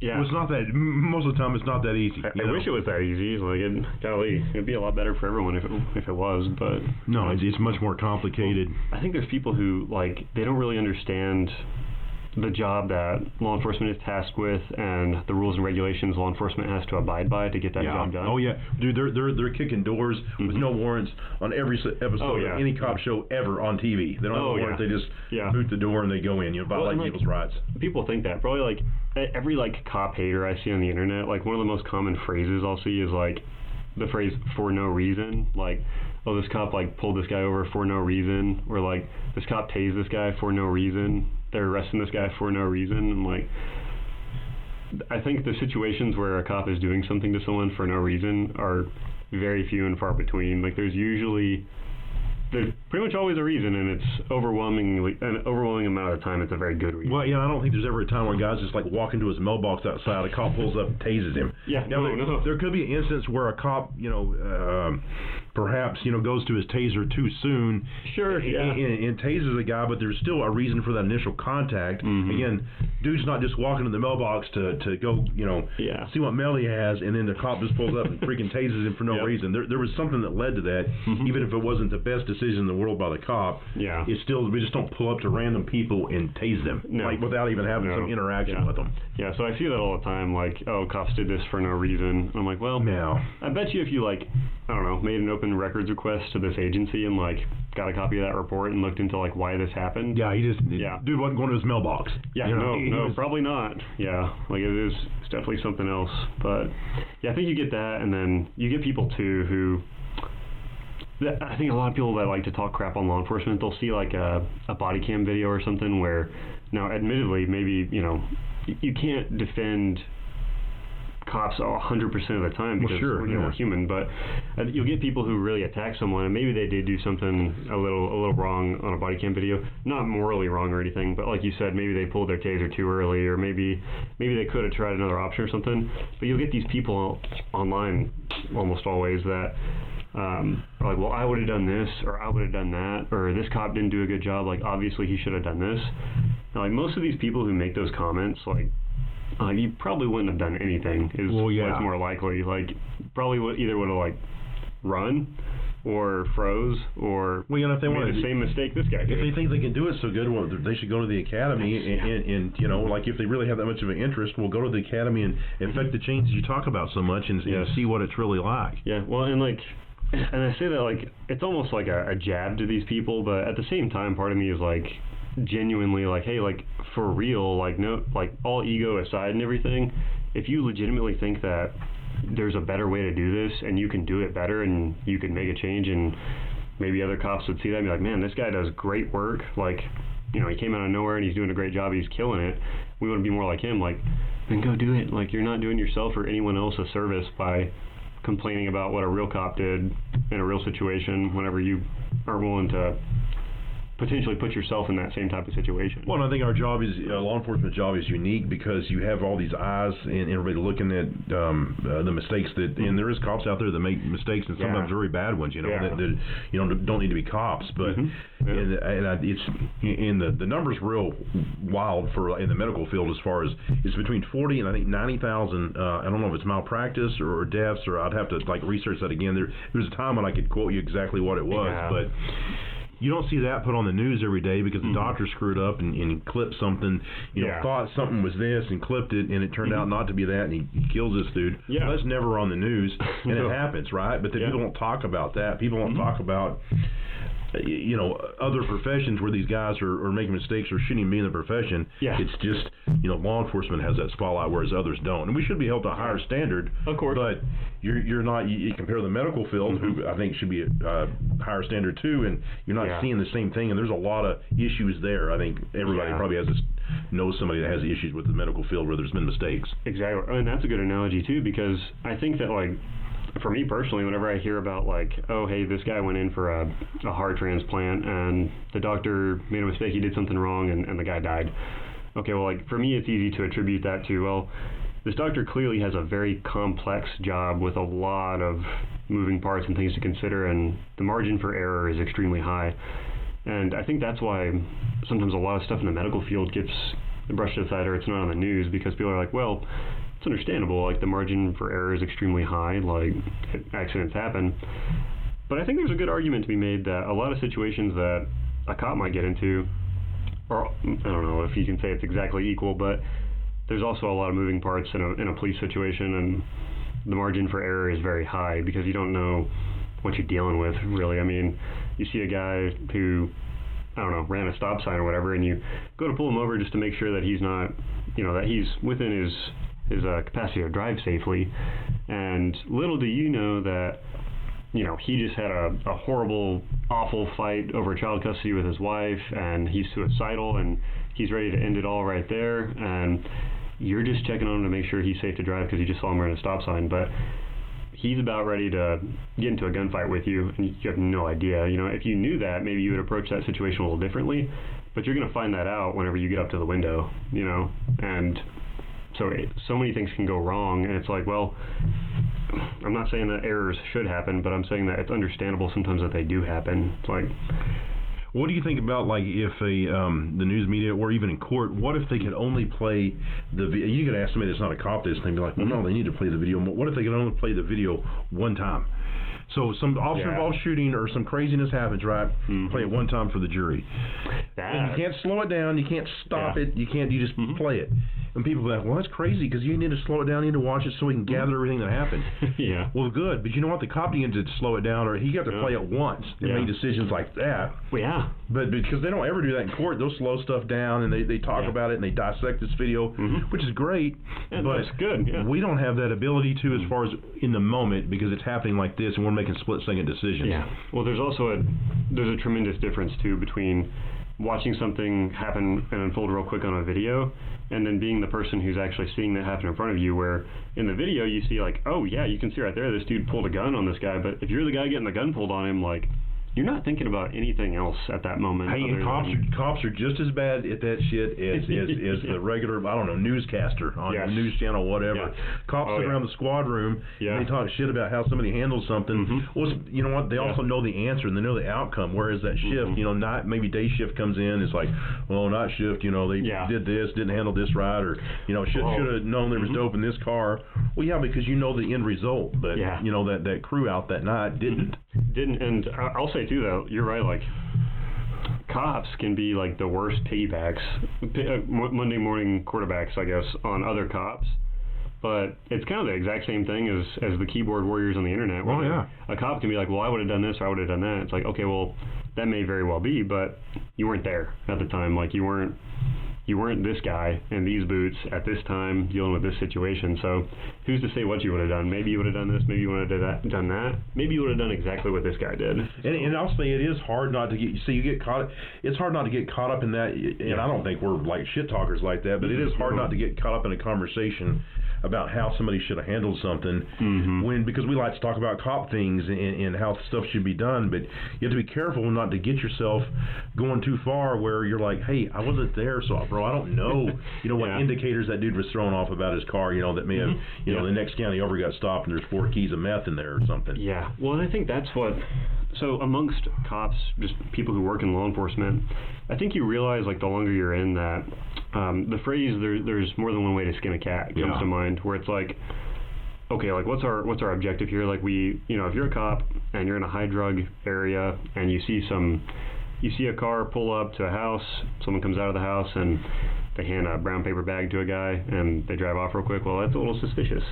So you make a traffic stop and everything, and your objective is to figure out if there's illegal activity going on here, and if so, address it. But there's so many different ways you can do that. You can even take, like, the same set of steps as another cop would, but you can do it in a different order for whatever reason. You know, the objective is to deter the criminal activity and enforce the law. But there's a myriad of ways that you can go about that, and none of them are necessarily wrong. Some might be better than others, but as long as you're getting the job done, you know, it's hard to criticize that. It's funny you say that. It reminded me. We're talking here. It reminds us one another of different stories. But a few months ago, me and a guy we work with were coming back from lunch. Yeah. And we looked and these two doper looking people, honestly, and one of them I know was like, she's a hardcore crackhead or meth head, really. Yeah. Well, I see what I see is this hand-to-hand exchange, and I'm like, bro, like, freaking hit, bust to you. We're gonna get like, we're cops again because we're both office pukes, me and this guy, you know, in the office all the time. Yeah. So I'm like, so I kept eyes on him. He busted to you because I was in the passenger. He was driving. Jumped out, made a contact with him, pedestrian contact, and they're talking, and nothing changed. I mean, their hands are here, so they didn't go anywhere else. Yeah. She's got it in her hand. I'm like, all right, we're gonna have a few grams of meth. she's like, she was giving me some quarters for the laundromat up here, and in my mind I'm like, nah, bullshit, she's not doing that. I'm like, that's a good I'm like, open up, I call her by name, I know, I'm like, open up your hand, and there's freaking quarters in there. Really? And I'm like, what? And I told her, I'm like, I'm sorry, and I explained to her because I want them to understand that, hey, just because of who you are, which that there's something to that. Factors into it. But it's not. That's not the only reason. I mean, here's what I saw, and she was like, okay, like she understood it, and she was like, okay, that's like I get it. I'm like, that's like you're in the area that you're in. You guys are who you are, and then I see this exchange, and it's just, and she was like, okay, and it was these quarters for this, and they were just walking distance to this laundromat. Well, and stuff like that. Like I'm sure there's probably a high likelihood. This is me making an assumption, but there's probably a high likelihood that she might have left that situation and still told her friends, oh, these cops were harassing me for no reason. But the fact that you took the time to stop and explain the reason to her, like, hey, I'm not here to harass you. Yeah, like, we're not here to harass you or out to get you or anything, but, due to the nature of my work and what I do and everything, what I just observed occur here, and me having dealt with you in the past, it's reasonable for me to believe that maybe there's something shady going on. Well, she probably had 8 ball in her purse or something, but I didn't start after that. I ended it. I spoke with her, and then because I knew who they were, I checked it on the radio for warrants. But other than that, I ended the contact because at that point my PC was gone. Of course, it was consensual. I mean, in a way, but she didn't. I ended it there because I'm like, I'm not going to mess with these people anymore. It's you doing your job because that's what our taxpayer dollars pay for us to do, is to stop and deter crime in the community. And I think based on that set of circumstances, that's what you intended to do, and I think it was very reasonable for you to do that, like for any cop to make that call. But I mean, sometimes I guess the excuse checks out. So and when it does, cool, like be on your way. Yeah, I mean, and I was, more power to them. Go wash your clothes, and what you're gonna do at the laundromat. Have a great day. Like, no, it's an interesting job. I love it. It's a lot of fun, but you just don't know what you're gonna get. What's the scariest you've been? Oh gosh. Let's see. Well, okay. One incident that I think we can probably both discuss because we were both there is there's certain instances that I've had in my career so far where I wasn't per se super scared, terrified in the moment, but I ended up getting a real eerie feeling towards the end or afterward. And it was this situation we dealt with recently. We had that SWAT call out. For those who weren't there, we had a report of a guy who had possibly his wife basically contacted authorities and said, hey, this morning I had an argument with my husband, and he pointed a gun at me and he threatened to kill me. So I left the house, and as I was leaving, he said he was going to kill himself, and I left. And so we went to the house to check on this guy, and long story short, a lot of circumstances kind of unfold where SWAT ends up getting deployed, and we can't make contact with the guy, and we're concerned that he might have actually killed or seriously harmed himself in the house. He might need help. Well, the decision's made to go in there, and we went in through the garage area, and we cleared it and everything, and I think I know now we were getting a little bit ahead of ourselves, but we were all in the zone at the moment. But long story short, I was in that garage for a long time, probably an hour or so, and little did we know that he's actually hiding in the attic above us, and he has a gun. So I didn't know where you're going at first because there's been 2 situations up there, but that one, I know. Yeah. Well, this one, that was something where afterwards, whenever I realized that and the adrenaline wore off from that one, I'm like, that was an eerie feeling. He could have shot through that ceiling and killed us all. That dude could have killed. I mean, I don't know how much ammo he had, but he could have done some serious damage and definitely killed 1 or 2 of us for sure. Luckily, he didn't want it to go that route. We didn't want it to go that route, but it was I learned a lot. I always learn something after every call, but I learned a lot about my personal tactics, I guess, if you will, dealing with that situation, so I'll apply that in the future. But that was a weird thing that gave me kind of the heebie-jeebies, where I did not like the feeling that, I don't know, Like, the only reason I'm not dead is because he didn't pull the trigger. Because he chose not to. Yeah. Yeah. When the situation like that, the longer they go, at least I'll speak for myself anyway. Yeah. The longer that they go, the more complacent that I get. Yeah. And I'm gonna say that we get. I don't know about you in particular, but just Same. law Yeah. enforcement. I mean, because you're there longer, and then, of course that one had a lot of other caveats to it as far as some other things that kind of forced us to having to go in there a little bit sooner because some other things that were going on with that deal. But yeah, you sit around and the longer you wait, and a lot of times we have to and we need to sit back and wait, but I think we get more complacent, just like, maybe walking in front, not directly, but, at a distance, but still walking in front of a window or not maintaining cover behind your vehicle, you get to, you just start to get loose when you operate. Well, because when you've been covering, like in a standoff type situation or something like that, even if you're just on perimeter duty or whatever, if you've been covering the same position for 5 hours and nothing has happened in 5 hours, at that point you kind of are just, you want to be on your phone, but if you're a professional, you're not, and you're maintaining watch, but like you do get lax and you start to daydream, and you're not really thinking about maintaining security anymore. When you start to think, well, maybe he's not in the house. Yeah. He's not going to do anything. Maybe he's in there dead. Maybe he already killed himself. All these thoughts of there's no threat anymore start, at least for me, start entering my head, which I know better, but you still, they creep in, and then you become complacent.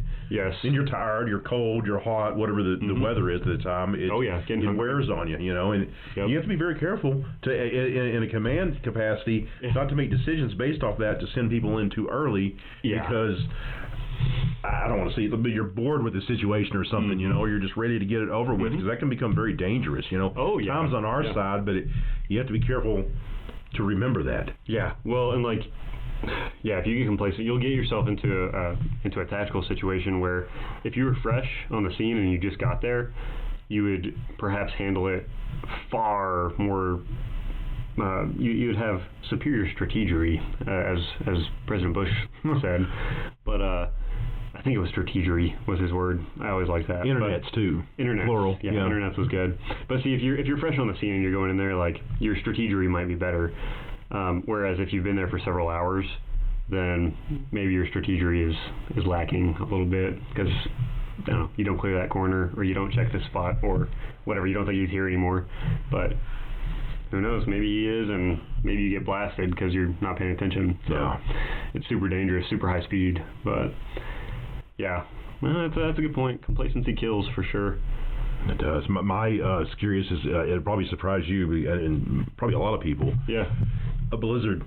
And being out on the highway, literally, bro, I couldn't see past my hood. I didn't know where the road was at, if I was in it, if I was in the wrong lane. Yeah. And I was afraid to go to the call. And there was a fire truck in front of me, which I couldn't see anymore, and then I would speed up. Yeah. So there was times literally I couldn't see across my hood, but there are other times I could see a couple of feet in front of me, and I could see that red fire truck, and I was trying to stay super, and I also thought this kind of fucked up, but I was like, well, if we're in the wrong lane or something happens, the car heads onto that fire truck, it's not going to hurt them, and I'm going to be protected. Yeah, so I tried to get on that fire truck's ass as much as I could, but literally, bro, we couldn't.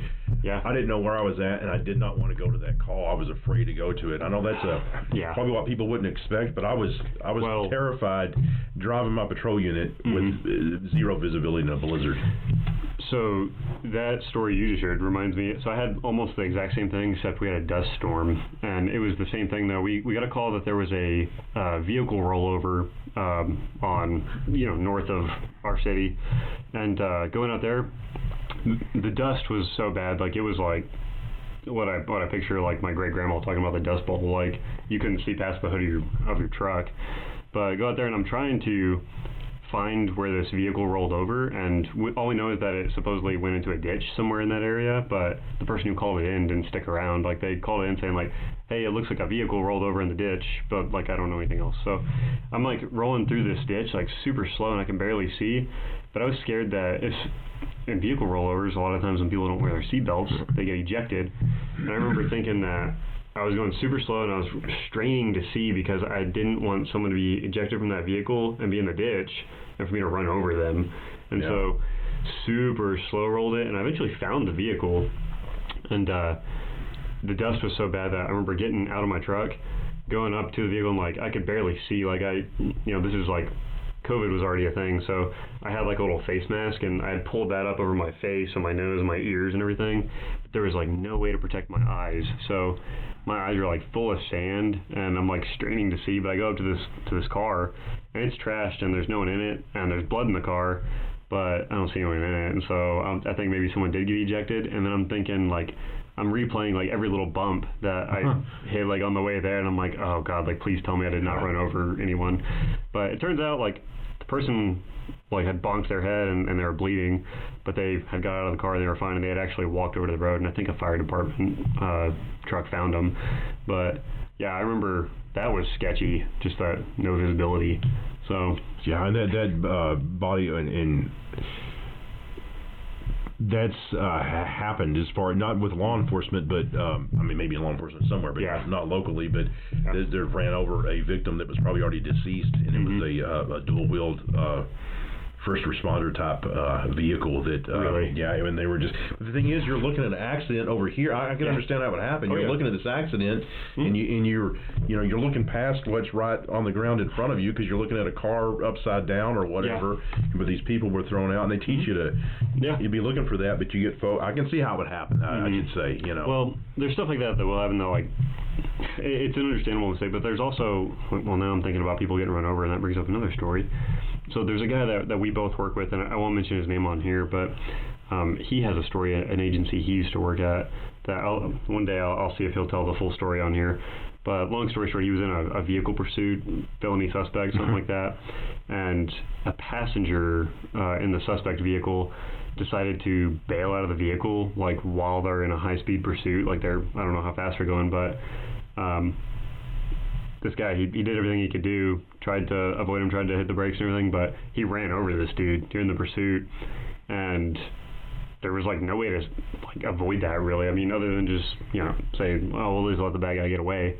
But well, I mean, there's no way to know that the passenger's going to fail whatever miles per hour. If you're going 100-something miles an hour, you're not expecting someone to jump out of the vehicle like right in front of you at that moment. Like that's a pretty stupid move, but like that happens, like crazy stuff you would expect. You get stuff you couldn't even imagine. Yeah, like you're just out doing the job, and all of a sudden you've run someone over through maybe not even any extreme negligence or fault of your own. It just happened. Well, and the stuff is, unless you're a cop, I think maybe some of it sounds unbelievable, just like with the dwarf and the pimp and all that stuff. I mean, that's it sounds like bullshit, but it's like real stuff that happens. And we're not in the biggest agency, either. I mean, ours for our area, it's mid-size, but it's for compared to these large metro areas, we're small. That's a different animal, but it's still, it doesn't matter where you're at. It's this craziness happens. Well, I think too, and tell me what you think, but I found that amongst first responders, especially cops, you find like a very interesting sense of humor with these guys. Because I think when you're exposed to the extreme of so many situations, like extremely like nasty, gory, dark, just morbid situations, you develop this kind of like I've heard a lot of people refer to it as like a survival mechanism, where you have this dark sense of humor to cope with the dark things you see or whatever, and that may very well be, I don't know. But I know that a friend of mine that I used to work with had a really good analogy for that, and she said one time something about like you can ask a cop like a really demented, like messed up, funny question, and they'll answer it differently than like some person who doesn't have that same sense of humor. But the example she used was, so if you go up to a random person and say like, hey, question for you, hypothetically, like, how many raccoons do you think you could stuff up your ass? And we'll say like, I don't know, like, that's gross, or that's, maybe even offensive or whatever. But then you ask that to a cop or something, and he's like 7. He's like they'll have an answer, or they'll think about it and they'll be like, well, how big are the raccoons? Yeah. Like, it's, I don't know. It's funny though, because it's a different mindset.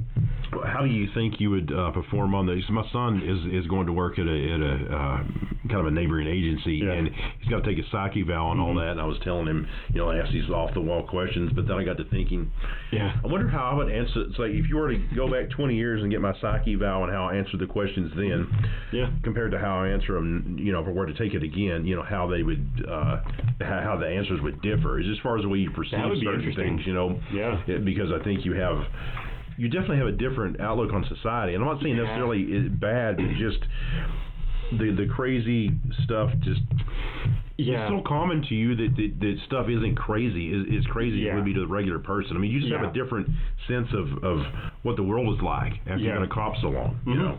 Well, I think that's true, and that would be interesting to see how the I don't know, almost like a pre-cop psych eval versus like a seasoned cop psych eval. Take one when you retire, you know. Yeah, that would be really interesting. Like I'd kind of like to see the results of that, but yeah.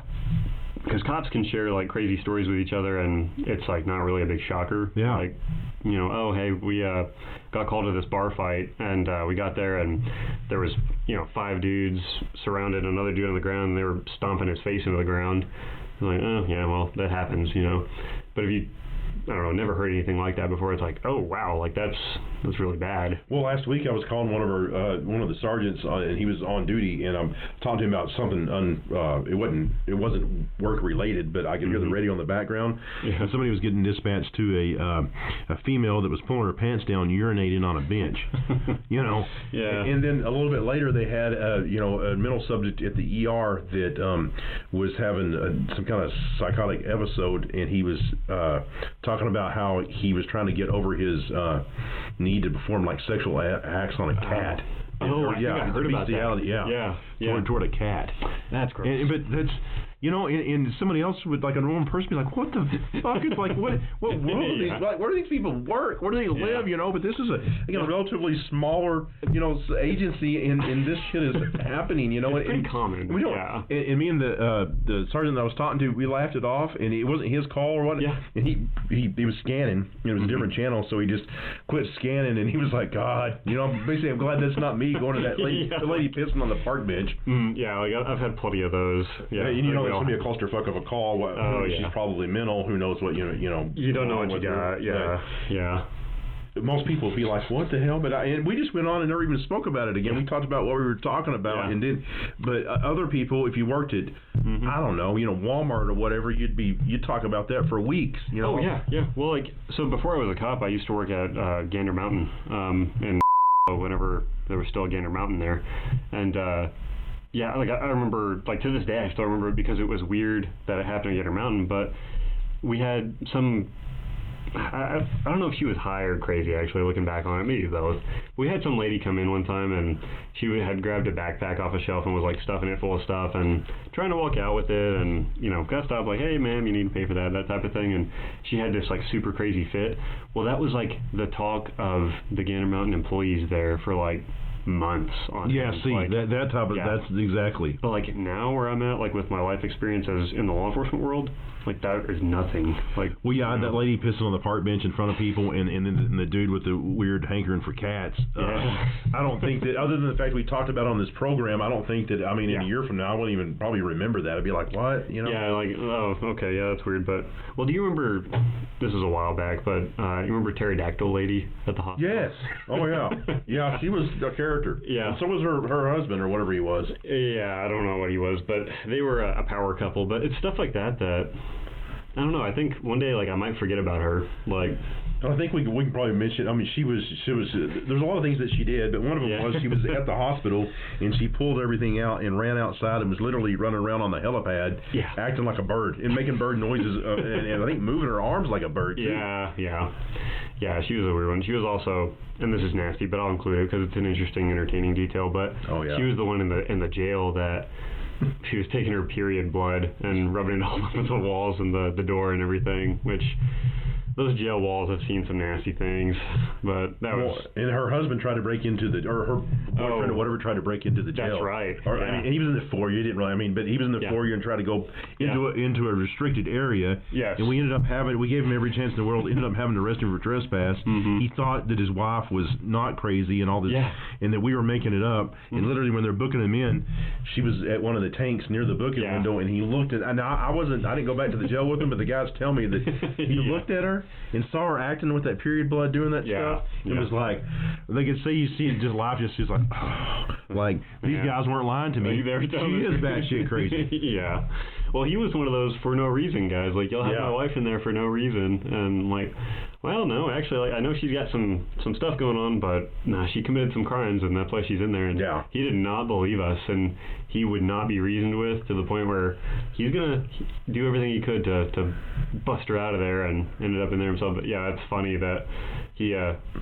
I think he admitted defeat to himself. Yeah, again, I didn't see that part of it, but they said that you could just see it leave his body. Like, oh man. Well, like, I remember you talked to him multiple times. I talked to him. We gave him for an hour, like, because he came back multiple times throughout the day to our office, and then he was in the foyer, so I got involved, and some of the patrol guys had come in, and well, I remember telling him too that, like, hey, I don't know exactly what kind of issues she has going on, but like she really needs to just kind of be to herself right now, and I think that at this time we don't really have any better option for her, unfortunately, but she kind of just needs to be here for now. But if you want to wait on her and all that, like, it's totally cool.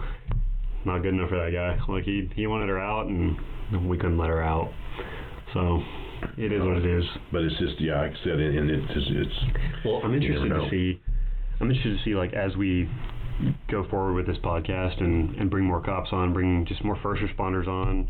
I'd like at some point to get some military veterans on, and just have all sorts of folks on. But I'm interested to see, as we share more and more crazy stories on this podcast, I hope that those who tune in and listen to it maybe get a better perception that they may not have had before on some of the very wacky but very real situations that affect even small town communities like ours. Like, it's exactly. I think a lot of people, I've said it before, I've said it in commissioner's court and stuff, people don't realize, like, if they wake up in the morning, go outside, and their truck's still there, their daughter's not on meth, she's not pulling tricks because she's on meth, she's their life and the little bubble they live in is fine.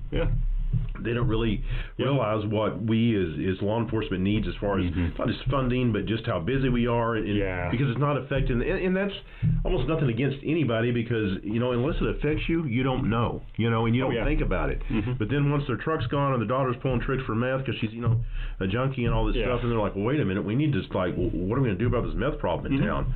Well, hey, it's been here for 10 years. It just luckily for you, it hadn't affected you, and I hate that it has now, but people don't realize things until it affects them. That's true. I mean, I've had someone approach me before while I was on duty, and I was actually sitting at an intersection watching traffic, but they pulled up and they were, like, friendly, but I could tell that they were agitated, and they had a very genuine agitated question, but they wanted to know, like basically they phrased their question like, hey, like, listen, like, I appreciate what you do, but, like, couldn't you be doing something better than just watching this intersection? Like, are you just here to write tickets, like, because, like, my shed got broken into the other day, and, like, I don't see you in my neighborhood, and blah blah blah. Fair question.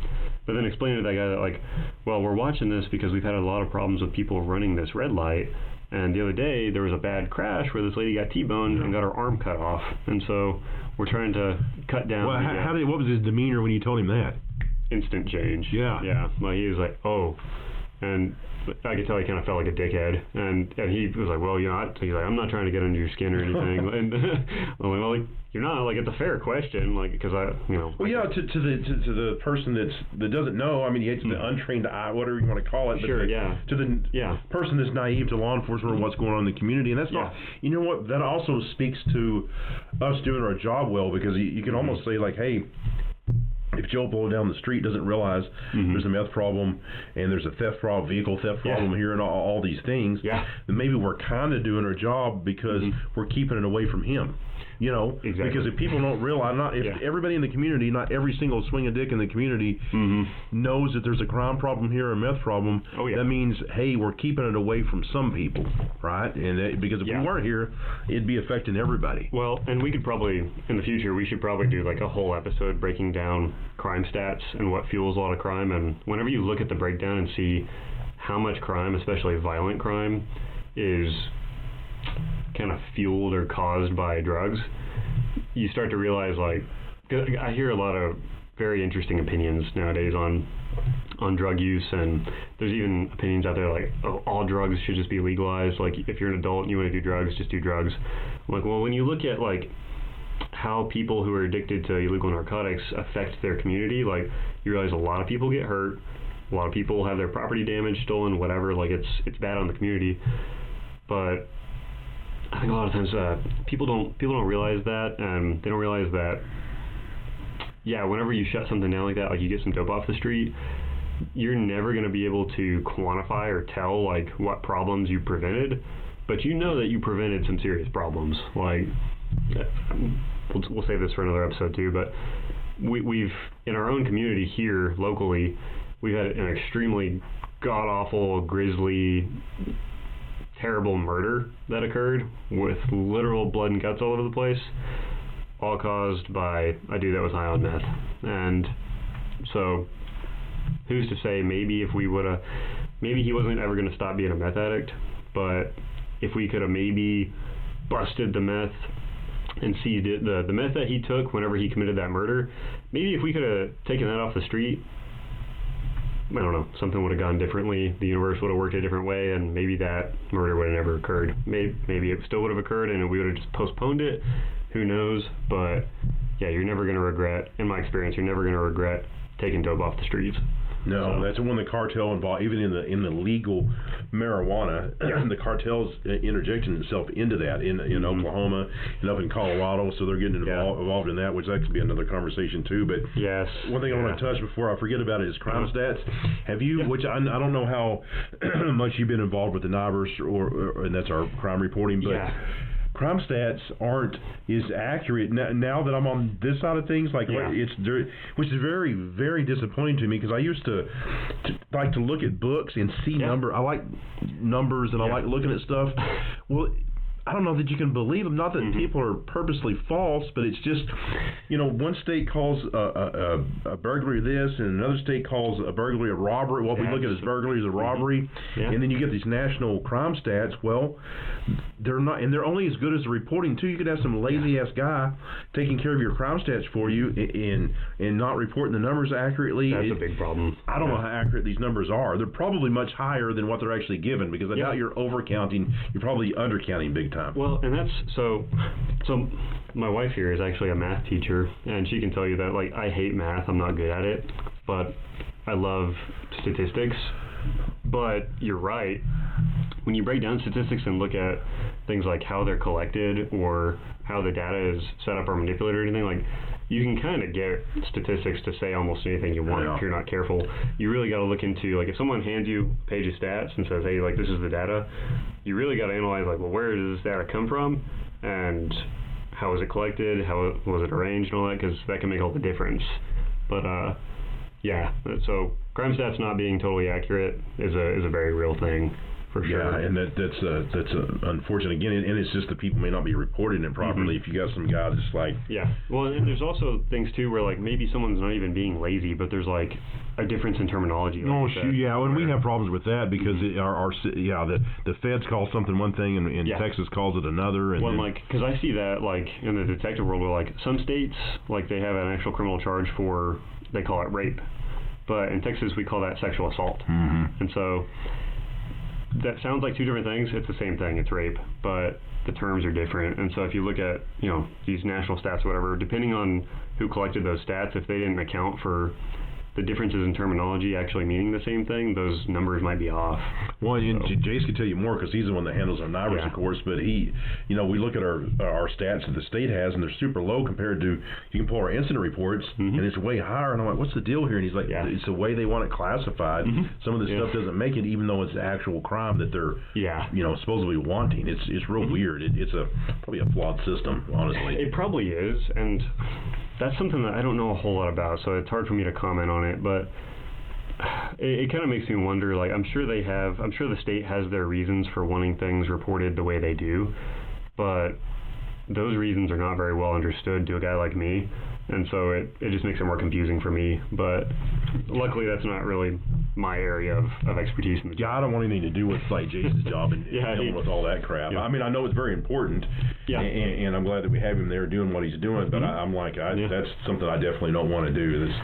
I'm riding the desk doing stuff, but I'm glad it's not that. Well, and I guess too, one thing I don't think we mentioned when we started is at our current agency that we both work at, so you're actually the patrol division lieutenant now. That's your current position. But just real quick, so we've actually been at it for a lot longer than I thought. No, I looked down and saw it too. I'm like, wow, this is good, I guess. Yeah, it is good. It's been a good conversation, and I think we'll have a good episode. But real quick, run through real quick, just because I think it's interesting. So you start out as just a patrol deputy. Can you run through kind of the assignments that you had throughout your career? Yeah, I was a patrol deputy, and let me think when I started, like in 2003. So in 2008, I got promoted to sergeant January of 2008. Okay. Yeah. And a couple of years after that, right around that time, I was on our ERT team for a few years, actually. It was an interagency team. And at kind of the end of me being on the ERT team, which it wasn't a full-time team, of course, it was a part-time deal. Sure, yeah. I became a canine, and I was working the highways and doing that, and I did that. And I maintained the rank of sergeant, but was also doing canine. It was a little bit, a lot on my plate there, but I was doing both. And then my dog, who just recently passed away, he had this, I think it's called Panis. Probably not pronouncing that right, but it's a degenerative eye disease that he had. And he actually had a surgery at OSU, at the college there, the university, and they implanted these something in his eyes where it would slowly release, I think tacrolimus maybe it was the medication it released into his eyes, and it was they typically do it on horses, and they did it on him. I had a vet in a neighboring community kind of set me up with OSU, and I talked to them, and they're like, we normally just do this on horses, but it's a service animal, and we'll do it. And so I did everything I could do to make that dog keep his sight, and but he was getting older, and I promoted to patrol lieutenant, and so we retired him. I kind of got off there about what, but so I was canine for a while and took care of my dog. My canine, his name was Lucifer. They named him at the outfitter we got him from, or maybe in the Czech Republic. That's where he originally came from. Oh, okay. Czech. He was a Czech dog, but nice. He retired, and I made lieutenant about the same time. Okay. And then I've been lieutenant for about 4 years now, and then Lucifer just passed a couple of probably 10 days ago. Yeah, Lucifer was operating before my time, but I hear a lot of stories kind of after all that happened and he had passed and all that. People who got to work around him and everything, so he was a damn good dog. Yeah. So, well, shame. No, that's cool though. Yeah, it's interesting, I think, to see people's progression, like in their careers, and it kind of makes me wonder, because like where I'm at now, like. So I just recently, I started out patrol, just deputy, and then I just recently made sergeant, but I don't know, I kind of, like, I have aspirations right now. I'm trying to get involved with ERT, which is, for those who aren't aware, which is the emergency response team, which is a tactical unit. It's like a SWAT team, but we don't call it a SWAT team because, and you would know more about this, but to be like a official SWAT team, you have to meet certain there's certain amounts of training you have to do, which we do. Our ERT, which I'm no longer on it, but I'm kind of over the team, but I'm not on it. Right. But our guys, they do 8 hours of training a month specifically for that. But there's much more to do. There's a lot of people that call themselves a SWAT team that really don't meet that criteria. I don't know if that's nationwide, but like in Texas, there's certain criteria, and we don't meet that to be a SWAT team because you got certain equipment you got to have and all that. We don't have that. Yeah. So we're ERT. We're not going to call ourselves something that we're really not. Well, correct. Yeah. And it's kind of, I don't want to say it's the exact same thing because it's not the exact same, but it's ERT is a small agency's version of SWAT. Like it's kind of a good way to say it. Probably. I mean, rightfully so. I mean, there's these small agencies that are calling themselves SWAT, and they're not SWAT. We're not SWAT. They're not SWAT. We'll leave that to the guys that are really SWAT, and that's not us. We're squared away, but we're not there. Yeah, exactly. Well, and it's one thing, like, an ERT, an emergency response team, could be, theoretically just as squared away as a SWAT team, but if you don't have like this piece of equipment, then technically you don't qualify. Yeah, and you have to do a certain amount of training. I mean, per month, and it's hard to do with the limited number of personnel that we have and things like that. It's hard to get that much in there. I think it should be noted too that most like actual formal SWAT teams are full time. Like they're bigger agencies where it's like, hey, like you're assigned to the SWAT team and like that is your only job is SWAT stuff. But around here, smaller agencies, people got to wear a lot of hats. You find yourself being patrol division sergeant and K9 unit and on the tactical team, so it's all that rolled into one. Yeah, and you get well rounded that way. You definitely get that. So but that's kind of.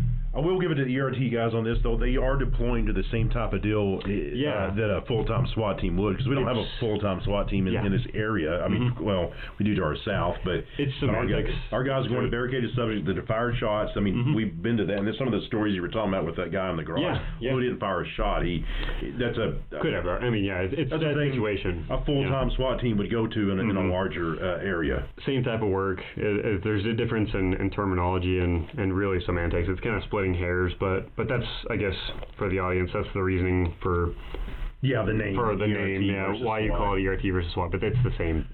For most intents and purposes, it's the same thing. So that's something that I actually think that I want to pursue in my career right now is I'd really like to be involved with some sort of tactical team, and I just want the experience there, and I want to do my part to kind of get to experience that role in law enforcement, kind of just get that flavor of it. But what about you? Have you ever had anything you wanted to do in your career so far that maybe you haven't got to do or anything like that?